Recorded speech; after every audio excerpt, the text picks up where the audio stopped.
हमारे वार्ड का लड़का है, तुझे निकालना ही नहीं था, हमारी क्या इज्जत रह जाएंगी। अगर ऐसे ही था तो मुझे पहले बोल देता था, मैं हट जाता, उसको बुला के दे देता था। बॉडी कई सालों से इनके खिलाफ जहर था, इन्होंने मुझे जान से मारने की धमकी दी। अगर मैं कहीं लाश निकालने जाता हूँ और कोई मेरा हादसा हो जाता है तो इनकी जिम्मेदारी रहेगी। मोबाइल अड्डा पर छोटे बड़े किसी भी मोबाइल की खरीदी पर शानदार गिफ्ट। तो आज ही आइए सुपरमार्केट के सामने ओल्ड आगरा रोड मालेगांव। देखते रहिए the prime news Abdul Rahman के साथ। लाश एम्बुलेंस में पड़ी रही और लोग क्रेडिट के लिए लड़ते रहे। मालेगांव के इस मंजर ने हर इंसान का सर शर्म से झुका दिया।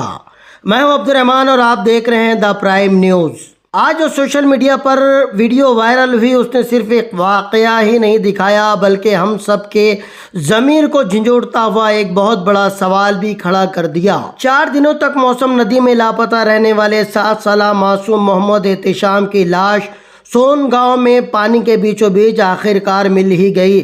लेकिन अफसोस, लाश अहले खाना तक पहुंचने से पहले ही शहर ने एक ऐसा मंजर देखा जिसने इंसानियत को ही शर्मिंदा कर दिया। एक तरफ एम्बुलेंस में मासूम एहतेशाम की लाश पड़ी थी, सरापा इंतजार बनी एक माँ 4 दिनों से खोए हुए अपने जिगर के टुकड़े के आखिरी दीदार की मुंतजिर थी। घर वाले गम और सदमे से निडाल थे। वहीं दूसरी तरफ कुछ लोग इस बात पर एक दूसरे से गुत्थम गुत्थाते उलझे हुए थे कि लाश किसने निकाली, क्रेडिट किसको मिलना चाहिए। ये सवाल सिर्फ आपस में उलझे हुए उन लोगों से नहीं बल्कि हम सब से है। क्या खिदमत का मकसद इंसानियत है या शोहरत? वायरल वीडियो में साफ साफ नज़र आ रहा है कि किला तैराक ग्रुप के चंद अफराद शकील तैराक के साथ गाली गलोच और हाथापाई कर रहे हैं।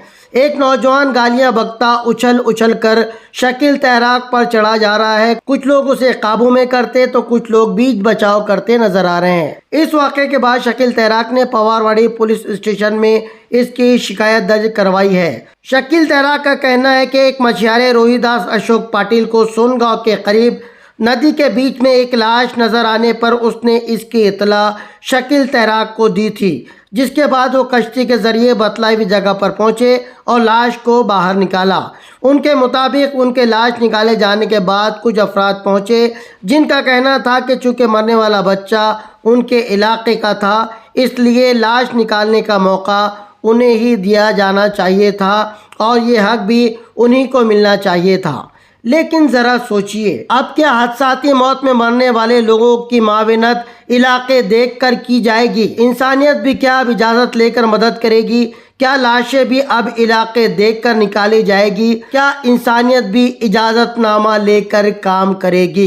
ये बात हकीकत है कि शकील तैराक मालेगांव म्यूनसिपल कॉरपोरेशन के मुकर्ररा मुलाजिम हैं, जिनके जिम्मेदारी हादसात और आफात के दौरान रेस्क्यू काम को अंजाम देना है। उन्हें एक सरकारी नुमाइंदे की हैसियत हासिल है। दूसरी तरफ किला तैराक ग्रुप भी बरसों से रज़ाकाराना तौर पर आवाम की खिदमत करता आया है और उनकी खिदमत से भी इनकार नहीं किया जा सकता, जिसका एतराफ़ गाहे बगाहे समाजी अदारे करते रहते हैं। इसलिए दोनों की इज्जत और हैसियत अपनी अपनी जगह बरकरार है और रहनी भी चाहिए। दोनों अपनी जगह काबिल एहतराम हैं, लेकिन एहतराम सिर्फ खिदमत से मिलता है, गाली गलोच से नहीं, हाथापाई से नहीं और क्रेडिट की सियासत से तो बिल्कुल ही नहीं। आज आवाम पूछ रही है कि अगर मकसद वाकई खिदमत था तो फिर पहले लाश घर वालों के हवाले क्यों नहीं की गई? अगर मकसद इंसानियत था तो फिर सोशल मीडिया पर इज्जत उछालने की नौबत क्यों आई? याद रखिए, खिदमत वो नहीं जिसकी वीडियो बने, खिदमत तो वो है जिस पर अल्लाह राजी हो और जिससे एक मजबूर ख़ानदान का दर्द कम हो। इस वाक़े से अगर किसी की सबसे ज़्यादा दिल आज़ारी हुई है तो मोहम्मद एहतेशाम के वालिदैन और अहले खाना की हुई है।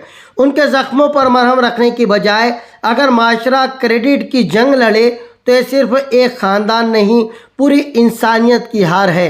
अगर खिदमत के दौरान एक दूसरे की तौहीन, गाली गलोच और हाथापाई होगी तो नुकसान सिर्फ एक शख्स का नहीं बल्कि पूरे समाजी खिदमत करने वाले अफराद के जज्बे का होगा और समाज के हर समाजी खादिम पर सस्ती शोहरत पाने के इल्ज़ामात लगाए जाएंगे।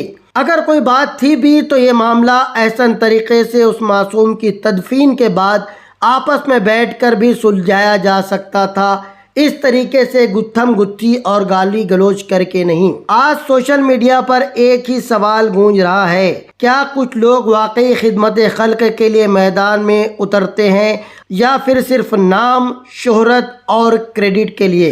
یہ سوال تلخ ضرور ہے، مگر اس پر سوچنا ہم سب کی ذمہ داری ہے۔ ہم تمام سماجی کام کرنے والے سوشل ورکروں، رضاکار تنظیموں اور سرکاری محکمے کے ذمہ داروں سے اپیل کرتے ہیں کہ ایسے حساس مواقع پر اپنی انا کو نہیں بلکہ انسانیت کو آگے رکھیں، کیونکہ غمزدہ خاندان کو اس بات سے کوئی فرق نہیں پڑتا کہ کریڈٹ کس نے لیا، انہیں تو صرف اپنے پیارے کی لاش چاہیے ہوتی ہے۔ ہم دعا کرتے ہیں کہ اللہ تعالیٰ اس معصوم محمد احتشام کی مغفرت فرمائے اور ان کے اہل خانہ کو صبر جمیل عطا فرمائے اور ہمارے معاشرے کو خدمت کے ساتھ اخلاص، تحمل اور اتحاد کی بھی توفیق عطا کرے۔ ہو سکتا ہے ہماری کچھ باتیں لوگوں کو بری لگیں، مگر ہمیں جاننا ہے کہ آپ کی کیا رائے ہے۔ کیا ایسے موقع پر کریڈٹ کی سیاست ہونی چاہیے یا پہلے انسانیت کا حق ادا ہونا چاہیے؟ اپنی رائے کامنٹ باکس میں ضرور لکھیں۔ اگر ہماری خبریں اچھی لگتی ہیں تو چینل کو لائک کریں اور سبسکرائب ضرور کریں۔ ایسی ہی بے باک خبروں کے لیے دیکھتے رہیے دا پرائم نیوز، میرے یعنی عبد الرحمان کے ساتھ۔ बॉडी निकालने बाद मैंने मीडिया वाले को बाइट भी दिया। बॉडी निकालने बाद मीडिया वाले को बाइट भी दिया कि किला तैराक ग्रुप 3 रोज से मेहनत कर रहा था, हम 3 रोज से मेहनत कर रहे थे। मैंने जिन जिन लोगों का नाम भी उनमें लिया कि अच्छा काम कर रहे थे, लेकिन अल्लाह की मदद से बॉडी मिल गई तो मुझे मिली तो ये मेरा क्या कसूर है? मैं तो उनकी भी तारीफ कर रहा हूँ, 3 दिन से ढूंढ रहे थे। उनकी निरसी हुई अतर बोल रहा था कि अतर अहमद तारे बोल रहा था हमारे वार्ड का लड़का है, तुझे निकालना ही नहीं था, हमारी क्या इज्जत रह जाएंगी। अगर ऐसा ही था तो मुझे पहले बोल देता था, मैं हट जाता, उसको बुला के दे देता था बॉडी। लेकिन इनके खिलाफ कई सालों से इनके खिलाफ जहर था, इन्होंने मुझे जान से मारने की धमकी दी। अगर मैं कहीं लाश निकालने जाता हूँ और कोई मेरा हादसा हो जाता है तो इनकी जिम्मेदारी रहेंगी।